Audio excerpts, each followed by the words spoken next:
শুধু আমাদের ইসলামপন্থী পারস্পরিক নয়, রাজনৈতিক শিষ্টাচার আমরা বজায় রাখবো। আমাদের সকল পর্যায়ের নেতা কর্মী সমর্থকদের প্রতি আমাদের নির্দেশ থাকবে যে কেউ যাতে শালীনতার মাত্রা অতিক্রম না করি। আমরা শুধু জামাতে ইসলামী বা অন্য কোনো ইসলামী সংগঠন কেন, আমরা বিএনপি, আওয়ামী লীগ, জাতীয় পার্টি বা যে কোনো রাজনৈতিক দল, কোন রাজনৈতিক দলের বিরুদ্ধেই শিষ্টাচার বহির্ভূত কোন রকম আচরণ আমরা করব না এবং আমরা শালীনতা বজায় রাখবো। এটা আমাদের নির্দেশনা সবসময় আছে। আমি বলবো যে আমরা যাদের সাথে ছিলাম এদের প্রতি আমরা অশ্রদ্ধা করব না, তারাও যাতে শালীনতার মধ্যেই থাকে তাদের প্রতি আহ্বান জানাবো। আরেকটা বিষয় আপনি বলেছেন যে ওয়ান বক্স পলিসি ঠিক আছে কিনা, আমাদের তো ইসলামের পক্ষের ওয়ান বক্স আছে, আমরা তো ওয়ান বক্সের বাইরে যাই নাই, আমরা তো ইসলামের পক্ষে আছি এবং 300 আসনেই সেটা থাকবে। আপনি বলছেন 32টা কারা থাকবে, সেটা আমরা দেখবো। আমাদের নীতি আদর্শের সাথে যারা একমত হয় ওয়ান বক্সের সেই ফর্মুলা যারা আসে তারা থাকবে। 300 আসনের ব্যাপারে আমি বলেছি 300 আসনে আমাদের প্রার্থী থাকবে। আর আমাদের যারা সহযোগী ছিলেন সমমনা তাদের কাছে আমরা বলেছি এবং আজকে আরো ক্লিয়ার করে দিলাম, তারা যদি ইসলামের পক্ষে ওয়ান বক্সে তারা যদি চায় তাহলে আমাদের সাথে তারা আসতে পারে, দরজা খোলা আছে। আর তারা এবং আমি একটা কথাও বলেছি, তারা জামাতকেও প্রশ্ন করতে পারে যে তাদের এই নীতিগত অবস্থান নিয়ে প্রশ্ন করতে পারে।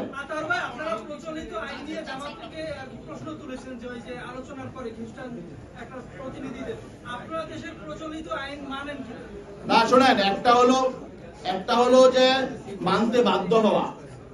দেখেন আমরা অনেক কালা কানুন কিন্তু মানতে বাধ্য হয়েছি, কিন্তু এগুলো আবার পরিবর্তন হয়েছে, তাই না? তা আমরা তো অনেক আইন মানতে বাধ্য, বাংলাদেশের নাগরিক হিসাবে সংবিধান মানতে বাধ্য, কিন্তু সংবিধানে কিছু অসঙ্গতি থাকে, বৈষম্যমূলক কিছু আইন থাকে, নিপীড়নমূলক কিছু আইন থাকে, এগুলো তো পরিবর্তনের সুযোগ থাকে, তাই না? অতএব আমাদের যদি শক্তি সামর্থ্য থাকে তাহলে আমরা এগুলো পরিবর্তন করব, সেটা নিয়মতান্ত্রিক উপায়ে। শোনেন, আসন এখানে কম বেশি হতেই পারে, তবে এখানে আমাদের আত্মসম্মান বোধে লেগেছে, এটাও একটু বলা প্রয়োজন। আসন সমঝোতায় সর্বপ্রথম আলোচনা শুরু হয়েছে 2 আমিরের, ডিসেম্বরের 9 তারিখ আমিরে জামাত এবং আমাদের ইসলাম আন্দোলনের আমির পীর সাহেব চরমাই 2 জন একান্তে বসেছিলেন। যেহেতু আপনি প্রশ্ন করেছেন এটা আসতে আমি এদিকে যেতে চাই নাই, প্রথম দিনই তিনি ইনসাল্ট করেছেন। আপনারা জানেন বিভিন্ন জরিপ প্রকাশ হয়। 9 ডিসেম্বর যেদিন তারা 2 জন বসেছিলেন সেদিন প্রথম আলোতে একটা জরিপ প্রকাশ হয়েছিল। সেই জরিপ আপনারা দেখেছেন। সেই জরিপে প্রকাশ হয়েছিল যে বিএনপি কে চায় 65% মানুষ, জামাতে ইসলামকে চায় 25% মানুষ, আর সেখানে ইসলামী আন্দোলনেরও ছিল একটা, সেটা হলো 0.1% মানুষ। ঠিক আছে, ওই দিন বসার পরে আলোচনার শুরুতেই জামাতের আমির মোহতারাম তিনি আমাদের আমিরকে বললেন যে এই একটা প্রথম আলোতে একটা জরিপ এসেছে দেখেন। তাহলে এটার অর্থ কি? এটার অর্থ হলো যে তাকে ইনসাল্ট করা, যে আপনাদের তো কোনো পয়েন্টই নাই, মানে জনমতে আপনাদের কোনো কি নাই, কোনো 1%ও নাই। 0.1 মানে 1% এর শতভাগের 1 ভাগ। তো এটা হলো উনি ইনসাল্ট করে শুরু করেছে যাত্রা। সেদিনই মোতা আমির আমাদেরকে বলেছেন যে তাদের কিন্তু মতলব ভালো নয়, তারা হয়তো আমাদেরকে সাথে বেইনসাফি করবে।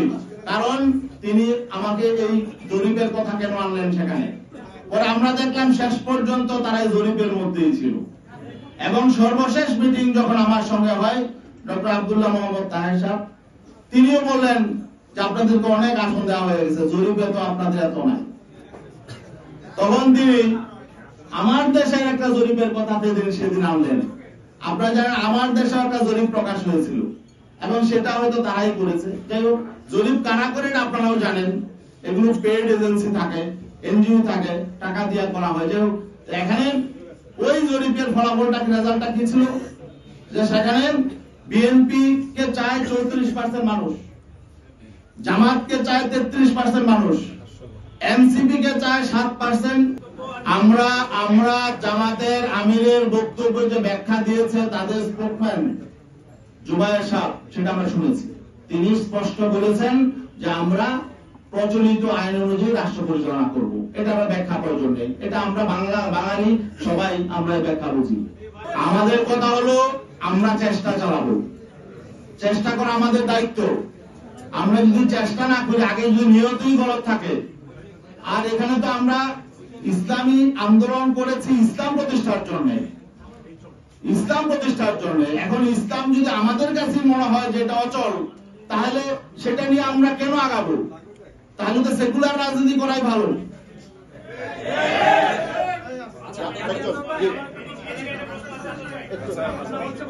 যে আমাদের নীতি আদর্শের সাথে যাদের সঙ্গতি থাকবে এবং আমাদের ওয়ান বক্স পলিসির পক্ষে যারা থাকবে তাদেরকে দিব।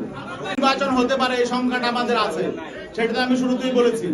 এবং সেই পথে হয়তো কেউ হাঁটবেন না, আমরা সতর্ক করব। এই জন্য আমরা 300 আসনেই আমাদের প্রতিদ্বন্দ্বিতা থাকবে, যাতে নির্বাচনটা পাতানো না হতে পারে।